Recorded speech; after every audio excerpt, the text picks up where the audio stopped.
There are some sounds that just stop you in your tracks. Well, imagine a call that does that for millions of people. 5 times a day, echoing across entire cities, from bustling markets to the quietest valleys. We're talking about the Adhan, the Islamic call to prayer. And today, we're going to dive into what many people call the most beautiful sound on earth. We'll explore not just what it is, but how you can engage with it, how you can join a conversation that's been going on for over 1,400 years. And right off the bat, you should know, this isn't just a nice tradition. It's a direct teaching from the Prophet Muhammad himself, peace be upon him. He made it clear, when you hear this call, you should participate. So the key takeaway here is that this isn't a one-way broadcast. It's an invitation to a dialogue. So let's start with the basics. So what is the Adhan, really? Beyond just being a beautiful sound, let's unpack its real purpose and how it sets the rhythm for a Muslim's entire day.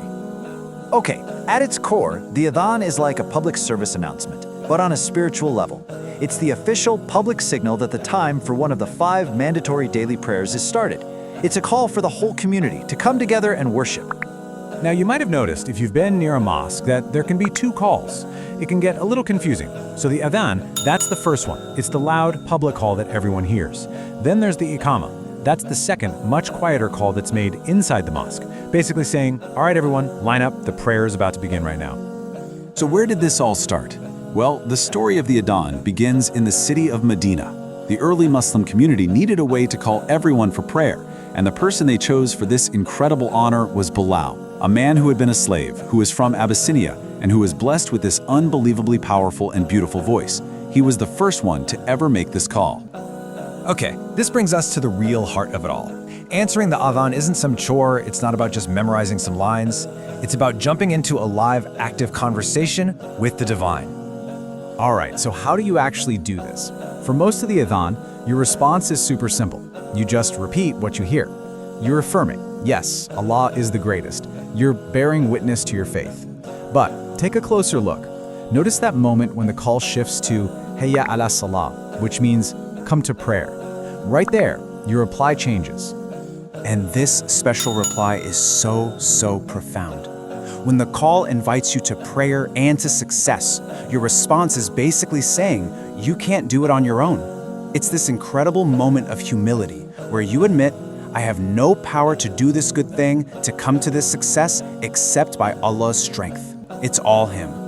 And then there's a really special addition just for the dawn prayer, Fajr.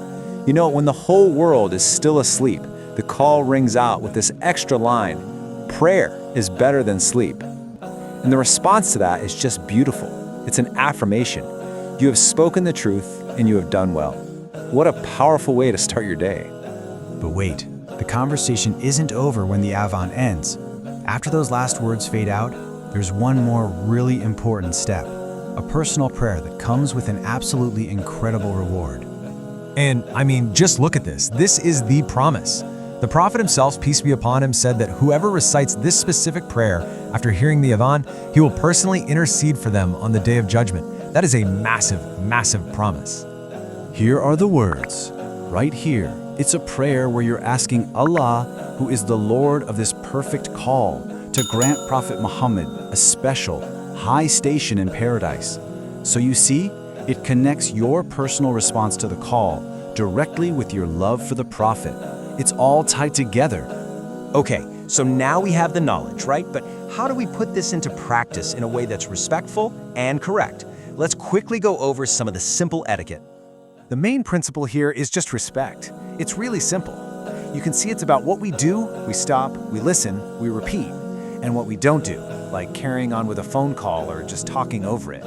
It's about consciously shifting your focus, even for just a few moments, from whatever you're doing to something higher.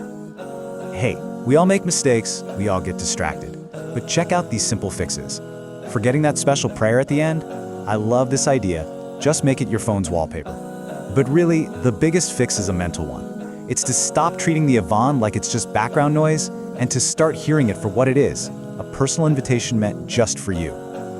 So why does all of this matter so much? Beyond just following the rules, what's the spiritual payoff? What's the promise for those who actually take the time to engage with this call? The rewards are just immense. The people who call the prayer, the muezzins, are promised this special, distinct honor on the Day of Judgment. When you respond, it's said that the angels actually join in with you. And, as we already saw, it's a powerful way to witness your faith and to lock in that absolutely priceless intercession from the Prophet. This story, it just perfectly captures the soul of the Adhan. Years after the Prophet had passed away, his dear companion Umar heard Bilal make the call to prayer again, and he just broke down and wept. Because for him, that sound wasn't just a signal for prayer, it was a living memory, a direct link back to the person he loved most in the world. It shows you just how deep that emotional connection can be. So we'll end with this question for you. Now that you know the words, the history, the responses, and the incredible spiritual depth behind this call, the next time you hear it, just pause, really listen. It's not just noise, it's an invitation, and it's for you. How will you respond?